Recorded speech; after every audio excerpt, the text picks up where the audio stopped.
جب بنی اسرائیل پیاس میں تڑپ رہی تھی، اپنے نبی کے علاوہ ان کے پاس تو کوئی در نہ تھا کہ جاتے۔ انہوں نے عرض کی اپنے نبی موسیٰ علیہ السلام سے کہ آپ اللہ رب العزت کی بارگاہ سے پانی طلب کریں۔ اب موسیٰ علیہ السلام اپنی قوم کے لیے اللہ رب العزت کی بارگاہ سے پانی طلب کر رہے ہیں، اور اللہ رب العزت نے فرمایا اضرب بعصاک الحجر، کہ اے موسیٰ یہ جو آپ کے ہاتھ میں عصا ہے اسے پتھر پر ماریں۔ وہ پتھر پر مارنے کی دیر تھی کہ کلمات ہیں قرآن مجید کے فانفجرت منہ اثنتا عشرۃ عینا۔ سیدنا موسیٰ علیہ السلام نے اس عصا کو اس حجر پر، پتھر پر مارا، اس ضرب کے نتیجے میں 12 چشمے جاری ہو گئے۔ پھر لفظ آتے ہیں کہ قد علم کل اناس مشربہم، ہر قبیلے کو اپنے اپنے مشرب کی خبر ہو گئی، اپنے اپنے مسکن اور ماوا کی خبر ہو گئی، اپنی اپنی گھاٹی کی خبر ہو گئی، وہ اس کی طرف متوجہ ہو گئے، اور جہاں جہاں ان کا نصیب لکھا تھا وہ وہاں وہاں سے اپنا پانی یا اپنا مشروب پینے لگے۔ اب یہاں پر میں ایک بات عرض کر رہا ہوں کہ بھائی عصا بھی ایک تھا، پتھر بھی ایک تھا، اور مارنے والا بھی ایک تھا۔ ایک ہی ضرب سے، ایک ہی پتھر پر، ایک ہی عصا سے جب اللہ کے نبی کے ہاتھ سے ایسی ضرب لگی کہ 12 چشمے جاری ہو گئے، اور ہر چشمے سے پینے والے کو خبر بھی ہو گئی، علم بھی ہو گیا، معرفت بھی نصیب ہو گئی۔ وہ اپنی اپنی قلبی تسکین کے لیے یا اپنی پیاس کو بجھانے کے لیے اپنی اپنی گھاٹی تک پہنچ گیا۔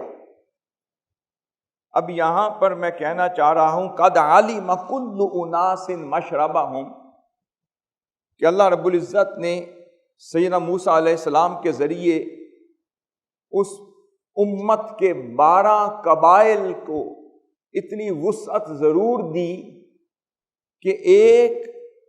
ضرب کے نتیجے میں جاری ہونے والے 12 چشموں کو یکسانیت، مساوات اور برابری کی آنکھ سے دیکھا، اور پھر ہر کسی کو یہ اللہ رب العزت نے فرما دیا کہ جاؤ جس بھی چشمے سے پینا چاہو پیو، وہ جائز ہے۔ تمہاری مرضی پہلے چشمے سے پیو، وہ بھی جائز ہے، تمہاری مرضی دوسرے چشمے سے پیو، وہ بھی جائز ہے، تیسرے سے پیو، جائز ہے۔ وسعت اتنی عطا کر دی کہ 12 چشموں تک پیتے چلے جاؤ، جس کو جہاں نصیب لکھا ہوا نظر آئے وہ اس گھاٹی پر بیٹھے اور اپنا رزق حاصل کرتا چلا جائے۔ مگر ساتھ اللہ رب العزت نے اپنی الوہی سٹیمپ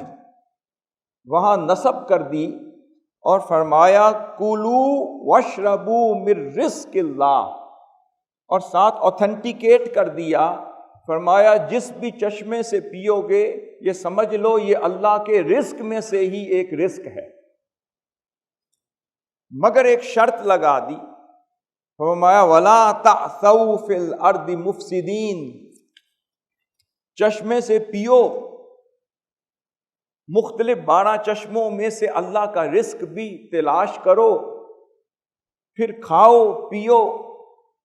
اپنے قلب کی سیرابی کا سبب بھی حاصل کرو۔ شرط یہ لگائی کہ مگر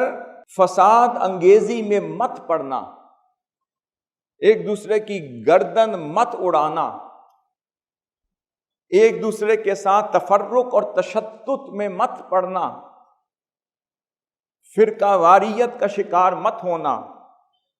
جب اس کی ہم تفسیر کرتے ہیں، تھوڑا سا الیبوریٹ کرتے ہیں، تو سمجھ آئی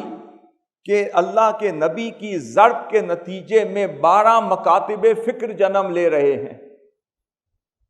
12 نقطہائے نظر جنم لے رہے ہیں۔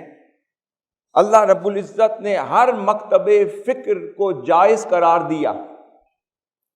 اس کی سوچ کو، اس کے نظریے کو، اس کے فلسفے کو،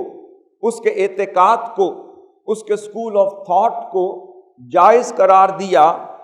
فرمایا جہاں اپنا نصیب نظر آتا ہے وہاں سے حاصل کرتے رہو،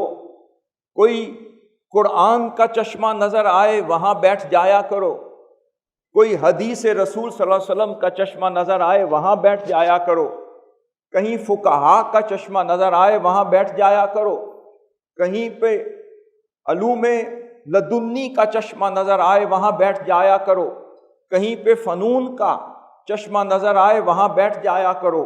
کہیں پہ علوم عصریہ کا نظر آئے بیٹھ جایا کرو، کہیں پہ علوم نقلیہ کا نظر آئے بیٹھ جایا کرو، کہیں پہ درایت نظر آئے وہاں بیٹھ جایا کرو، کہیں پہ روایت نظر آئے وہاں بیٹھ جایا کرو، کہیں پہ استدلال و استنباط نظر آئے وہاں بیٹھ جایا کرو، کہیں پہ توضیحات و تشریحات کے چشمے ابلتے ہوئے نظر آئیں بیٹھ جایا کرو۔ بھائی صرف دامن کو پھیلاؤ اس جگہ جہاں اعتقاد مکمل ہو کہ مجھے یہیں سے ملنا ہے، ٹکڑے جمع کرتے رہو، وہیں سے کھاتے رہو، مگر فساد انگیزی سے جب تک منع کرتے رہو گے اپنے آپ کو، اس وقت تک یہ چشمے جائز رہیں گے۔